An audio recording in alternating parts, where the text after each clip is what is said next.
நாம ஒரு விஷயத்தை கத்துக்கணும். நீங்க இந்த விஷயத்தை நீங்க கற்றுக்கொள்ள வேண்டாம், நீங்க மற்றவர்களுக்கு கற்றுக் கொடுக்கிறதுக்கு தான் இன்னைக்கு இந்த பிரசங்கத்தை நான் உங்களுக்கு பண்றேன். ஏன்னா நான் பிறந்த நாள் முதலே என்னுடைய சிந்தனைகள் எல்லாம் என்ன அப்படின்னு கேட்டீங்கன்னா பொது சேவை தான். நான் இன்கேஸ் ஒருவேளை நான் பாஸ்டர் ஆகலை அப்படின்னா ஒரு அரசியல்வாதியாக தான் ஆயிருப்பேன். காமராஜ் மாதிரி இருந்துட்டு லாஸ்ட்ல என்ன பண்ணியிருப்பேன், ஆள் இல்லாம செத்து இருந்திருப்பேன். ஆனா கர்த்தர் என்ன பண்ணாரு, ஊழியத்திற்கு எடுத்தார்.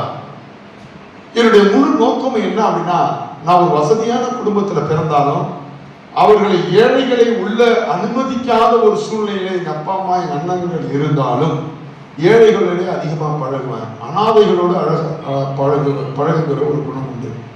என்னுடைய 12 வயசுல நான் சேவையை தொடங்கினேன். இன்றைக்கு எனக்கு பல ஆஃப் செஞ்சுரி அடிச்சிருக்கிறார்.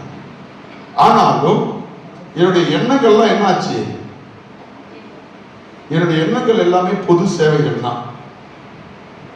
அப்ப அதனாலதான் இன்றைக்கு பிரசங்கமும் இன்றைக்கு உங்களுக்காக அல்ல. நீங்க இந்த பிரசங்கம் உங்களுக்காக நீங்க எடுத்துக்கொள்ளக்கூடாது, சமுதாயத்துக்காக அதை எடுத்துக்கொண்டு சமுதாயத்துல போய் அவர்களுக்காக நீங்கள் பரிதவிக்க வேண்டும் என்பதே என்னுடைய ஆசை. அனாதைகளை திக்கற்றவர்களுக்கும் வழியை கொடுக்க வேண்டும். 12 வயதுக்கு தலைவனாய் என்னை ஆண்டவர் மாற்றினார். இன்றைக்கு வரைக்கும் ஆவிக்குரிய ஒரு சபைக்கு மாத்திரமல்ல, பல பாஸ்டர்களுக்கும் தலைவராய் கர்த்தர் என்னை வைத்திருக்கிற காரணம் ஒரு எண்ணத்தோடைய விளைவு. இன்னும் என்னுடைய ஆசை தீரவில்லை, தீராத ஆசையாகத்தான் இருக்கிறது. பிரைஸ் தி லார்ட், ஹல்லேலூயா. என்னுடைய நோக்கம் எல்லாம் பொது சேவை செய்ய வேண்டும் என்பதுதான். இன்றைக்கு நான் என்னுடைய சாட்சியை இடையில நான் உங்களுக்கு சொல்றேன், மணியாவதுன்னு பார்க்காதீங்க. ஆனா அந்த சாட்சிக்கு மத்தியிலையும் வசனத்தை நான் உங்களுக்கு சொல்றேன். Praise the Lord. முதலாவதாக இதோடைய தலைப்பு என்ன அப்படின்னா, விபச்சாரத்தின் பாவம், சிறையிருப்பின் பாவம், மரண தண்டனை பாவம். பாவமா? விடுதலை அடைந்தது எப்படி? அடைய போறது கிடையாது, அடைந்தது எப்படி? வேதாகமத்தின் அடிப்படையில இவர்கள்லாம் விடுதலை அடைந்திருக்கிறார்கள். இன்றைக்கு சமுதாயத்துல பார்க்கிறோம், எவ்வளவு விபச்சார பாவத்தினால படிக்கிற பிள்ளைகள் மாட்டிக்கொண்டிருக்கிறார்கள். சபைகளிலே ஆவிக்குரிய தலைவர்கள் மாட்டிக்கொண்டிருக்கிறார்கள். சமுதாயம் இன்றைக்கு சிறு பிள்ளைகள் படிக்க தொடங்கி குடுகுடு கிளம்பும் வரைக்கும் இன்றைக்கு சமுதாயம் பாதிக்கப்பட்டிருக்கிறதுலே முக்கியமான ஒன்று என்னன்னா இந்த விபச்சாரத்தின் பாவம். அந்த பாவத்திலிருந்து இயேசு கிறிஸ்து ஜனங்களை எப்படி விடுவித்தார் இன்றைக்கு பார்க்க போறீங்க. இரண்டாவது பாத்தீங்கன்னா சிறையிருப்பு, கடன் என்ற சிறையிருப்பு, ஒட்டுமொத்த பாவம் என்ற சிறையிருப்பு, வழிபாட்டின் சிறையிருப்பு, வியாதி என்ற சிறையிருப்பு. இந்த சிறையிருப்பிலிருந்து எப்படி இயேசு கிறிஸ்து விடுதலையை கொடுத்தார் பார்க்க போகிறோம். அடுத்ததாக நாம் பார்க்க போகிறது மரணம். மரண பயம் இன்றைக்கு அநேக அரசியல்வாதிகளை பிடித்துக் கொண்டிருக்கிறது, ஆன்மீகவாதிகளை பிடித்துக் கொண்டிருக்கிறது. நம்ம எப்ப செத்துருவோமோ என்று சொல்லி, என் பிள்ளை எப்ப செத்துருவானோ என்று, எப்ப என் பிள்ளைக்கு மரணம் வருமோ, என் கணவன் எப்போது மரித்து விடுவானோ என்று சொல்லி மரண பயத்திலே நீங்கள் வந்திருந்தால் அதற்கு எப்படி இயேசு கிறிஸ்து விடுதலை கொடுத்தார் என்று நீங்கள் இன்றைக்கு பார்க்க போகிறீர்கள்.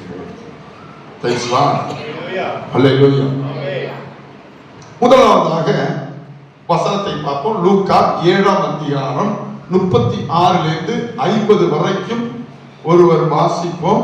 36 அல்லது நானே வாசிக்கிறேன். பரிசேயரில் ஒருவன் தன்னுடனே போஜனம் பண்ண வேண்டும் என்று அவரை வேண்டிக் கொண்டான். அவர் அந்த பரிசேயருடைய வீட்டில் பிரவேசித்து பந்தியிருந்தார். அப்பொழுது அந்த ஊரில் இருந்த பாவியாகிய ஒரு ஸ்திரீ அவர் பரிசேயர் வீட்டிலே பந்தி இருக்கையில் அறிந்து ஒரு பரணியில் பரிமள தைலம் கொண்டு வந்து அவருடைய பாதங்களின் அருகே பின்னாக நின்று அழுது கொண்டு அவருடைய பாதங்களை தன் கண்ணீரினால் நனைத்து தன் மயிரினால் துடைத்து அவருடைய பாதங்களை முத்தம் செய்து பரிமள தைலத்தை பூசினார். இவ்வளவு வேலை செஞ்சவர் யார் தெரியுமா? நீதிமானா? ஒரு பாவி. வேதத்தின் பின்னணியில சொல்றாங்க, அவள் ஒரு விபச்சார பாவம் செய்கிற ஒரு பாவி.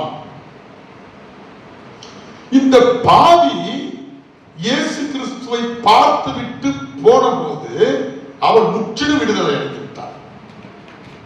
இதற்கான காரணம் என்ன அப்படி என்று சொல்லி நம்ம வேதத்தை ஆராய்ந்து பார்க்க வேண்டும். 2 பேர் அதுல பார்க்கிறோம். ஒன்று பரிசேயர்.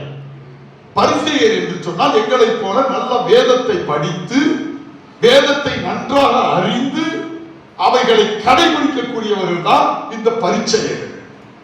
இன்னொன்று யார் என்று சொன்னால் சபைக்குள்ளே வர முடியாத, திருச்சபைக்குள்ளே வர முடியாத, இந்த பைபிளையும் படிக்க தகுதி இல்லாத, இறைவனை தன்னுடைய கண்களால பார்க்க கூசுகின்ற ஒரு பாவியான ஒரு பெண்.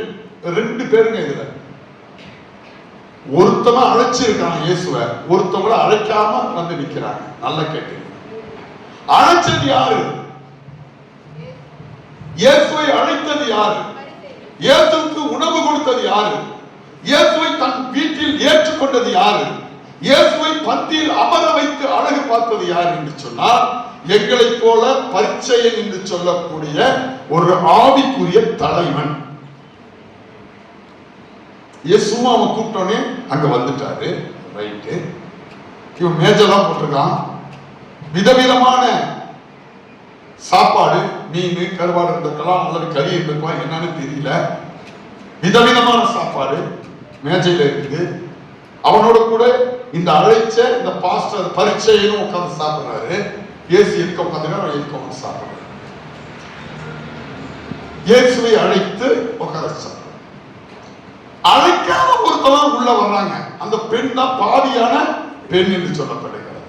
அவளை இயேசு கிறிஸ்து கூப்பிடல, அந்த பரிச்சையும் கூப்பிடல, அந்த பரிச்சையோடு கூட இருக்கிற உறவினர்களும் கூப்பிடல, நண்பர்களும் கூப்பிடல. ஆனால் அவ அந்த இடத்தில் உந்தப்பட்டு அங்க வர்றான். அழைக்காமல் வர்றான்.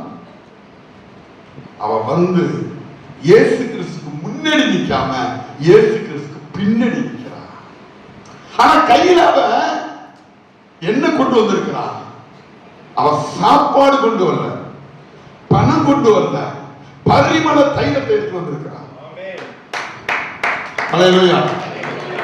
அந்த பரிமள தைலத்தை அவ வீட்டில இருந்து எடுத்துக்கிட்டு வரும்போது அவ அங்கேயே ஒரு யோசனை பண்றா. இந்த பரிமள தைலத்தை இயேசுவோட தலையில தடவறதுக்கு எனக்கு தகுதி இல்லை.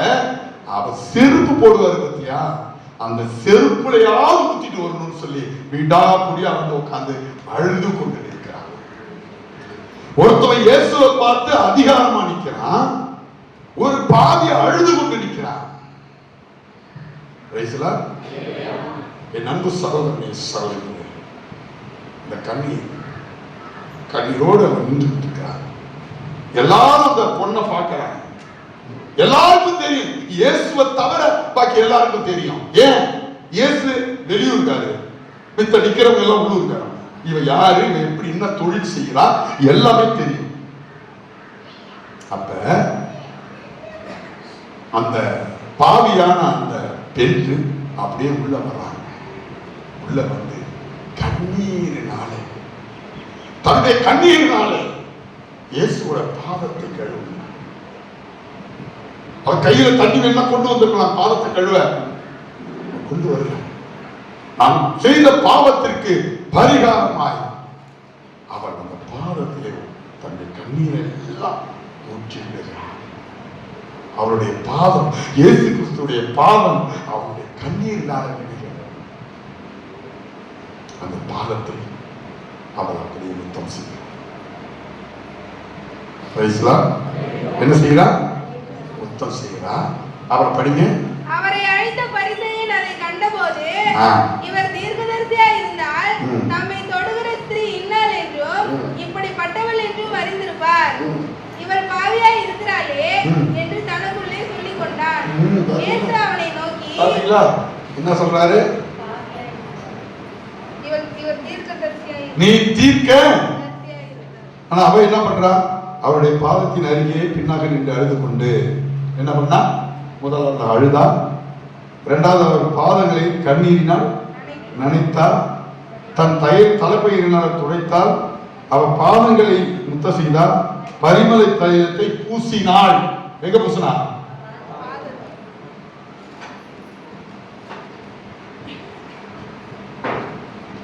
அவன் என்ன கேள்வி கேட்கிறான்? பரிச்சயம் வர்றான், சாப்பாடுலாம் கொடுத்துட்டான், சாப்பிட்டு இருக்கும்போது இவர் ஒரு தீர்க்கதரிசியா? ஃபர்ஸ்ட் கேள்வி.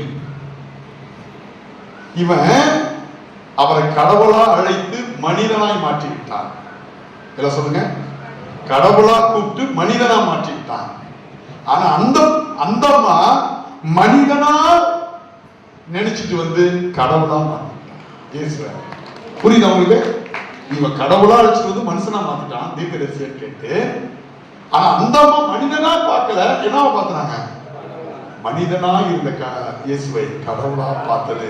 ஒரு பாவி, ஒரு பாஸ்டர் கடவுளா இருக்கிற மனுஷனை பார்த்து மனுஷனா பார்த்தோம் பாஸ்டர். ரெண்டு பேர்ல யாரு கரெக்டா நிதானிச்சிருக்காங்க?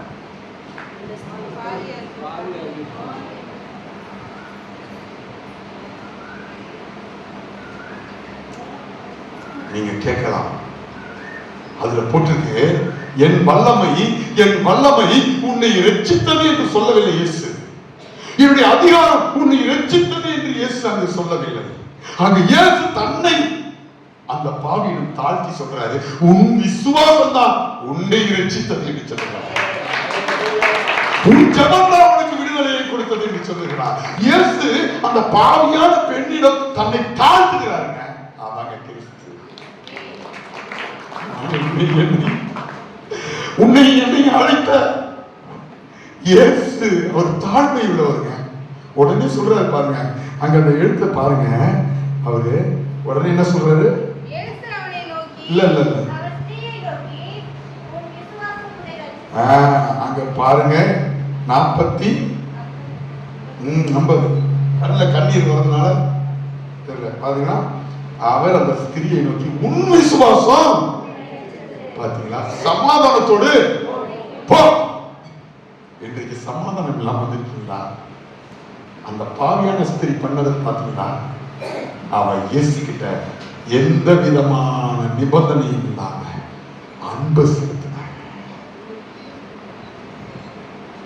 கை நிறைய காணிக்கையை கொண்டு வரல, அல்ல பந்தியில் வைத்து சாப்பாடு கொடுபடியா தகுதி இல்லை. ஊரறி அவருக்கு சாப்பாடு போடுவதற்கான தகுதி அவர்கிட்ட இல்ல. பின்னடை வந்து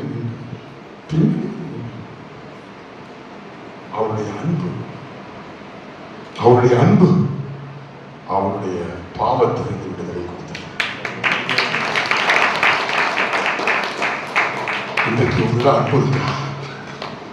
இயேசு கிட்ட கேள்வி கேட்காதீங்க. இயேசுவை பார்த்து இப்படியா அப்படியா நினைக்காதீங்க. நீங்க முதலாவதாக அன்பு உள்ளவர்களாய் மாறுங்க. அப்ப அந்த பாஸ்டர் பார்த்து அந்த பரிசேயனை பார்த்து கேட்கிறாரு, நான் உன் வீட்டுக்கு வந்தேன், என் தலைக்கு நீ எண்ணெய் கொடுக்கல, நான் வீட்டுல இருந்து உட்கார்ந்து சாப்பிடுற வரைக்கும் தண்ணி கொடுக்கல, நான் உள்ள வரும்போது என்னை கட்டி பிடித்து நீ முத்தம் கொடுக்கல. ஆனா அவ பாவிதான் என் மீது அன்பு செலுத்தினான்.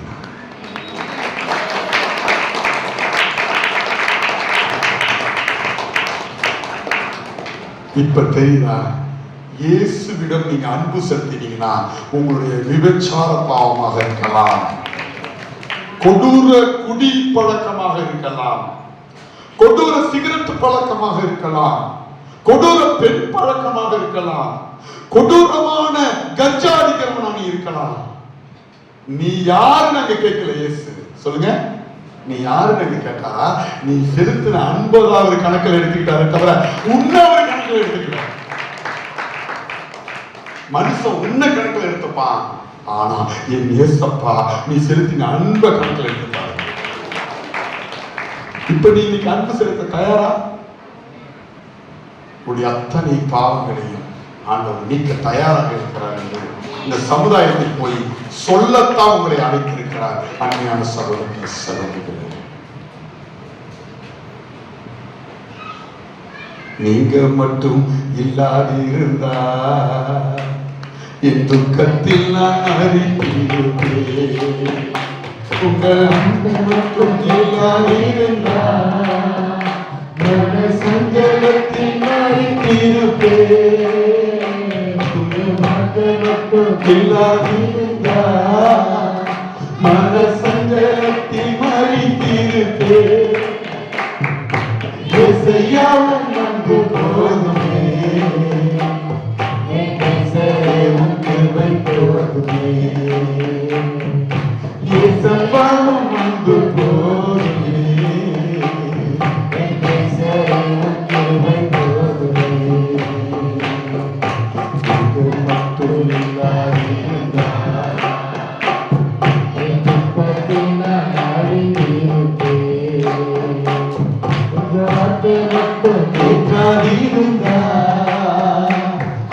சஞ்சலத்தில்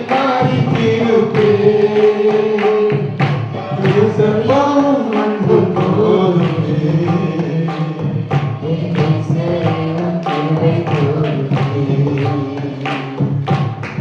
நிந்தைகள் அவமானம் சூழ்ந்த போது ஆற்றிய அனைத்ததும் கிருபையப்பா. நீங்கள் அவமானம் சூழ்ந்தபோது ஆற்றிய அனைத்ததும் கிருபையப்பா. திக்கிரங்கள் சூழ்ந்தபோது திக்கிரங்கள் சூழ்ந்தபோது என்னை மீட்டதும் கிருபையப்பா. என்னை மீட்டதும் கிருபையப்பா.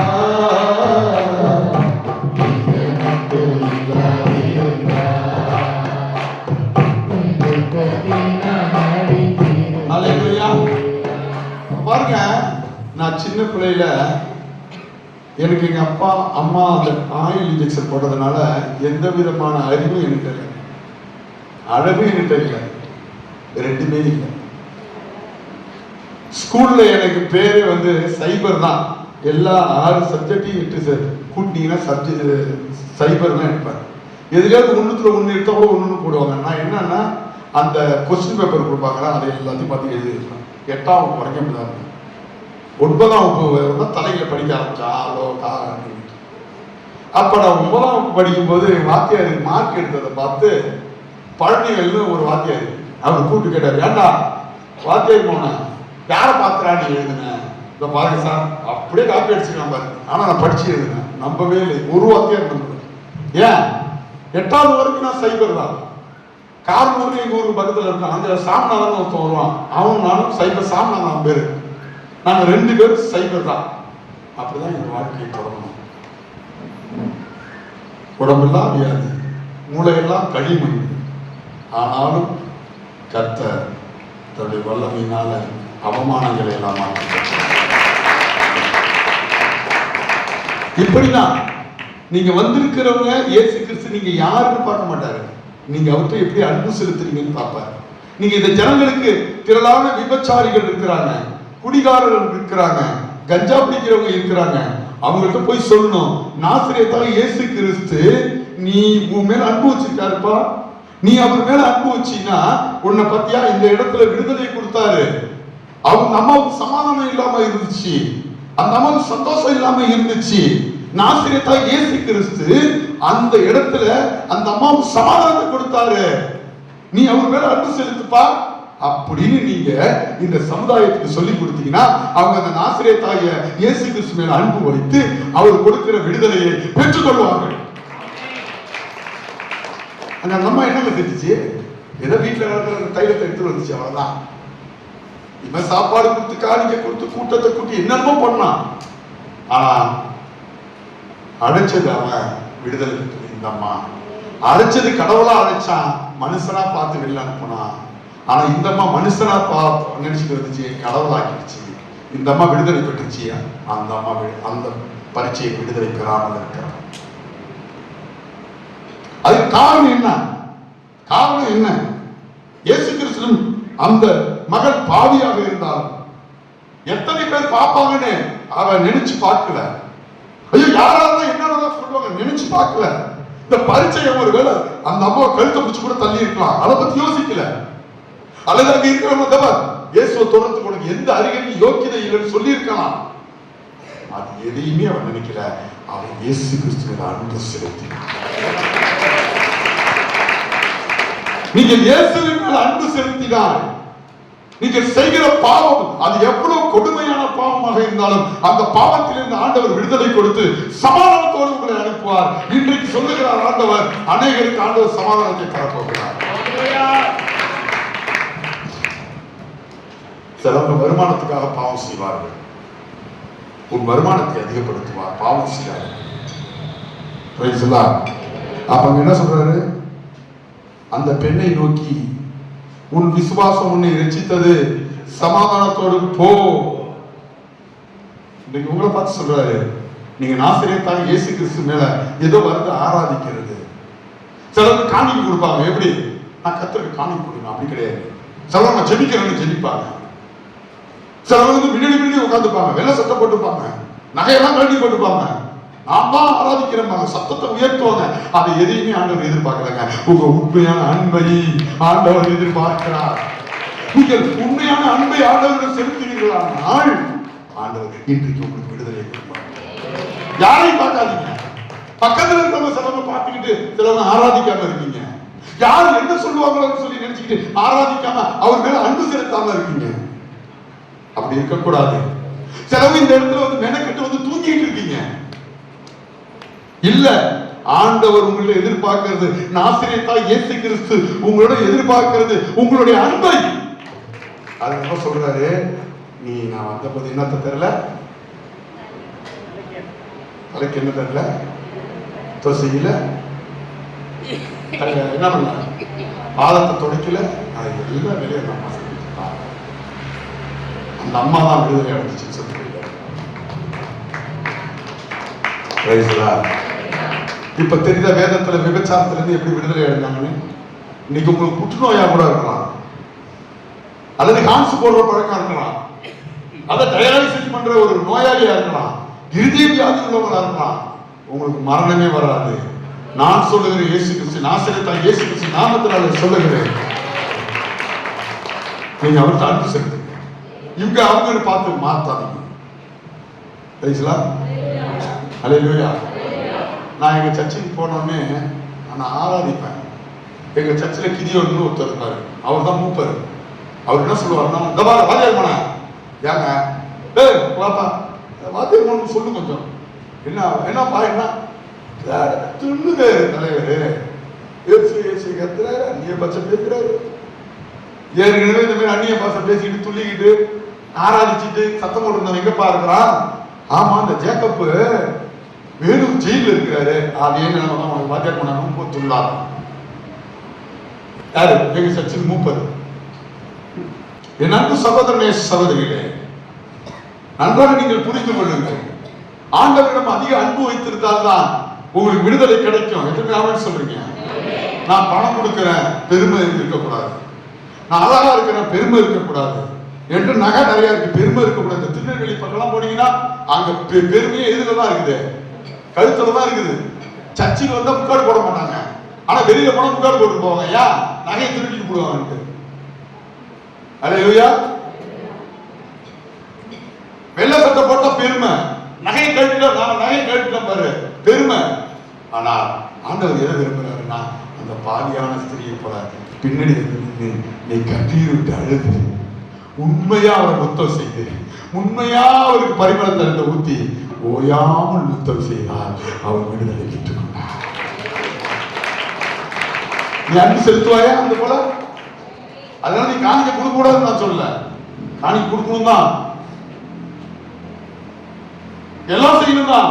ஆனால் இந்த அதோடு கூட இந்த அன்பும் உனக்கு இருக்க வேண்டும்.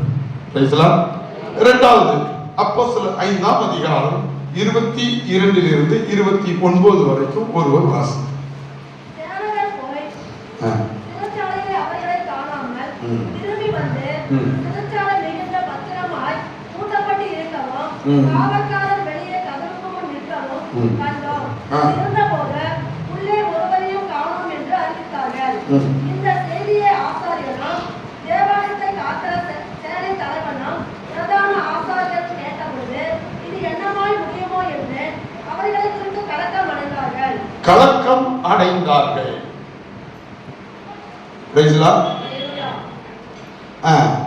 அப்புறம் 28 வாசிங்க. நீங்கள் அந்த நாமத்தை குறித்து போதனை பண்ணக்கூடாது என்று நாங்கள் உங்களுக்கு உறுதியாக கட்டளையிடவில்லையா? அப்படி இருந்தோம் இதோ எருசலேமை உங்கள் போதிக்கிறதிலே நிரப்பி அந்த மனுஷனுடைய ரத்தப்பழி எங்கள் மேல் சுமத்த வேண்டும் என்று இருக்கிறீர்கள் என்று சொன்னான்.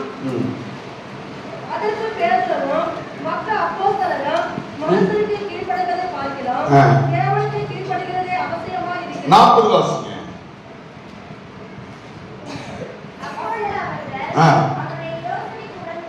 உடன்பட்டு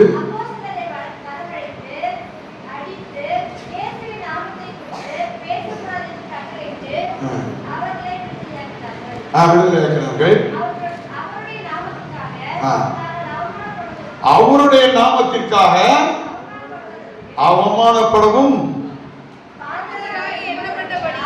பாத்திரராய் எண்ணப்பட்டபடினால் ஆலோசனை சங்கத்தை விட்டு புறப்பட்டு போனார்கள். புரியல உங்களுக்கு? சீசர்கள் எங்க பார்த்தாலும் போய் இயேசு மரிச்சு இங்க போயிட்டாரு, பரலோகம் போயிட்டாரு. இப்ப அங்க பிடிக்கிற ஆட்கள்லாம் ஆவிக்குரிய தலைவர்கள், பாதிரியார்கள், பெரிய பெரிய பிஷப்புகள், இவங்க எல்லாம் ஒரு சந்தோஷம் வந்துச்சு. என்ன, இயேசு ஒண்ணு போதிச்சிட்டோம், இதோட அவர் கதை முடிஞ்சிச்சு. இனிமேல் கோயில கொள்ளை அடிக்கிறோம் அடிக்கலாம், மக்களை மதம் மாத்தலாம், மக்களை ஏமாத்தலாம், ஜாலியா நம்ம இருக்கலாம். இவங்க ஒரு முடிவு பண்ணிட்டு இருந்தாங்க யூதர்கள். நடந்தது என்ன? பேசாதீங்க, இயேசு கிறிஸ்து போயிட்டாரு. இவங்க இந்த யூதர்கள்லாம் என்ன பண்ணாங்க, இயேசு மரிச்சிட்டாருப்பா, இனி அவர் சப்ஜெக்ட் முடிஞ்சு போச்சு. ஜாலியா இருந்தாங்க அரண்மனைக்குள்ள. அங்க நடந்தது என்ன தெரியுமா? 12 பேரை வச்சிருந்தாரு பாருங்க. அந்த 12 பேரும் சும்மா இல்லைங்க. அங்க போறவங்க நோண்டி நடக்கிறாங்க, இங்க போறவங்க திடீர்னு நீ செத்துருவான்னு செத்து போறாங்க. வியாதியை போய் கை வச்சோம்னா வியாதியை சரியாயிடுறான். மக்கள் பேச்சேன்னு போய் எங்க வர்றாங்க? இந்த சீசர்கள், அதாவது அப்போஸ்தலர்களை பார்க்க எல்லாம் உட்கார்றாங்க.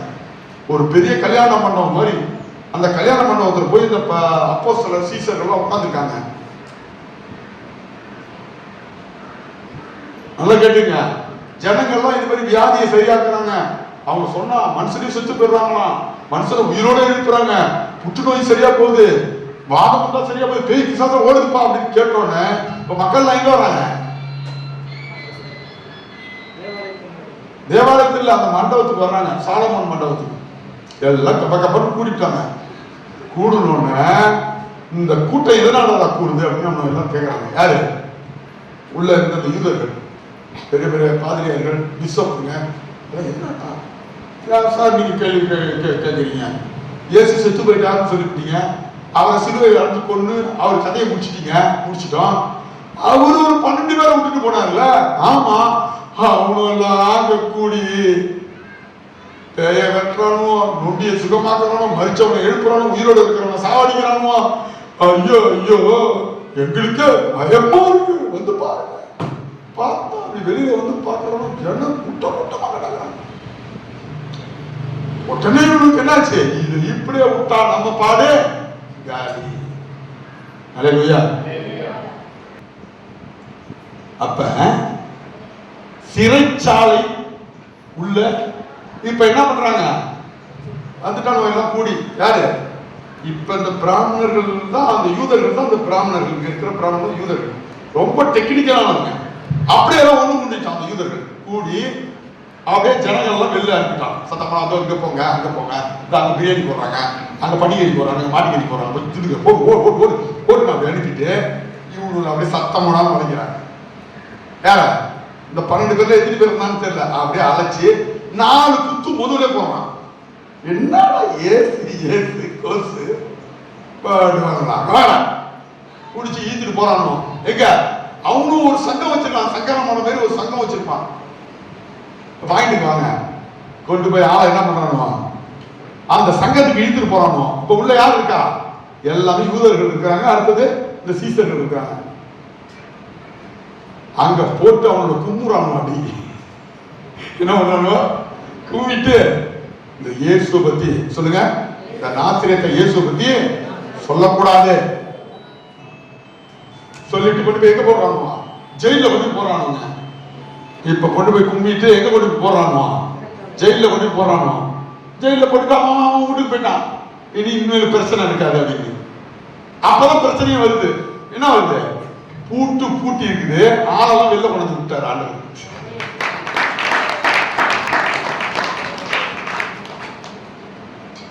பூட்டி இருக்கு, ஆளெல்லாம் வெளில இருக்கான். அதை பார்த்துக்கிறதுக்கு நம்மள பேர் 2-3 ஓட்ட உரசலை வச்சிருப்பான் பாருங்க. அந்த ஓட்ட உரசல் போய் பார்க்குது, பூட்டு அப்படியே பூட்டி இருக்குது, ஆளெல்லாம் காணும்.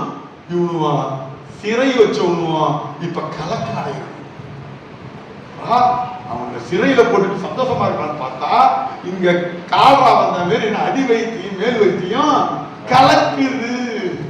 அவங்க சொல்லணும், சாவி அவங்கள்ட்ட இருக்குது, சங்கத்தார்ல பூட்டும் பத்திரமா பூட்டி இருக்கு. எப்படி அவங்க வெளியே வந்தாங்க? எப்படி வந்தாங்க சொல்லுங்க பாப்போம். அப்ப கர்த்தர் எல்லாரையும் கொண்டு வந்துருவாரா? யார கொண்டு வந்தாரு? தேவதூதனையாவது வெங்காயமாவது? நான் சொல்றது நல்லா புரிஞ்சுங்க, படிங்க நல்லா. தேவதூதனை ஏன் அனுப்பினாரு? ஏன் அவன் வெளில வந்தான் அப்படின்னா, அந்த அப்போஸ்தலர்கள் இயேசு கிறிஸ்து மேல அன்பு செலுத்தினார்.